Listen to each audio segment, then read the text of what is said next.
How big was Peyton Manning in that process to decide to come back? Yeah, he was big, man. The number one, tight end in the country. Adam Breneman, tight end, Cedar Cliff. And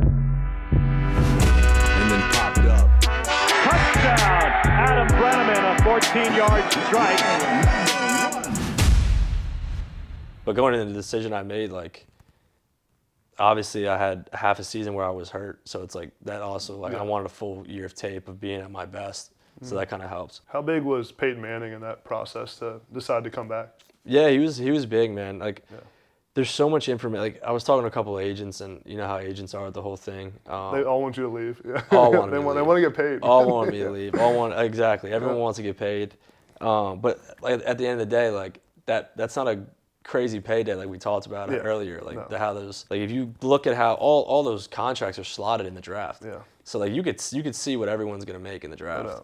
So obviously you look at where I was projected to the first round money. It's just night and day. And I was thinking to myself if I had I'd have regret if I went early and I was if I played one more year, what could have happened? Because I always believed I would be this. Yeah. And I was if I'm leaving early and I'm not giving myself that chance to go do what I always thought I could do, that would suck to live with that. I only trusted a couple of opinions, Coach Narduzzi, Coach Whipple, Peyton, were the three guys that got me information that I was okay, this is concrete.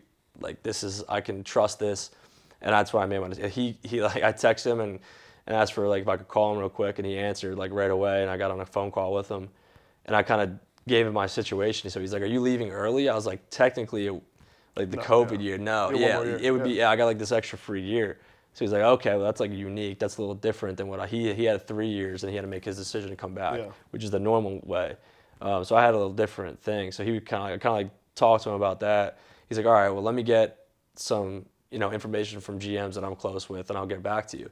And that 30 or 40 minutes later, it was a string of 6 or 7 screenshots, and he blocked out the names, of course, from GMs. From GMs. Yeah. He's this is he's from GM, and just blocked out the name. But it was 6 screenshots of what they thought about me as a player, where they thought I was projected, and I was okay, well this is a lot helpful, helpful, clearly helpful. So I was that was all I needed to see, and I was you know what, I'm not where I need to be. I want to get to where I can retire my dad when I get drafted. Will be the first thing. I was I can't do that with where I'm going. That's life-changing money that if you can get in that first round. And at the end of the day, that's what everybody that sets out to play this game, that's the dream of doing. So once I had that information, it was easy, and grateful for that. How'd you meet Peyton at the Manning Passing Academy? Yeah, the Manning Academy. So cool experience? Unbelievable, yeah. Probably up there some of my favorite experiences in football, because of you're with so many great guys that are all doing what you're doing. They're all starters, they're all at big-time programs, and we all know what we all go through to get there and to stay there and to be successful. So just getting the BS off the field, go grab a bite to eat or whatever, hang out at night, all that's great. Obviously, then you had Peyton Manning and Eli, and you're sitting down at dinner with them. It's an experience that you can't get anywhere else, I'd say. So I've heard that there's not a lot of football that goes on there. Is that true? There's a lot of off the field activities too. Yeah, right? they do a great. They have a fun time. There's a lot of camaraderie. Yeah, there's a lot of camaraderie. My brother told me about it. A lot of obviously your brother Grant was there. He was I mean, it's just like I said though, but because we all know the stresses and how we all go through all this stuff. So you're comfortable. You're just with guys you feel you've known them for a long time, because you're all the same kind of person. Yeah.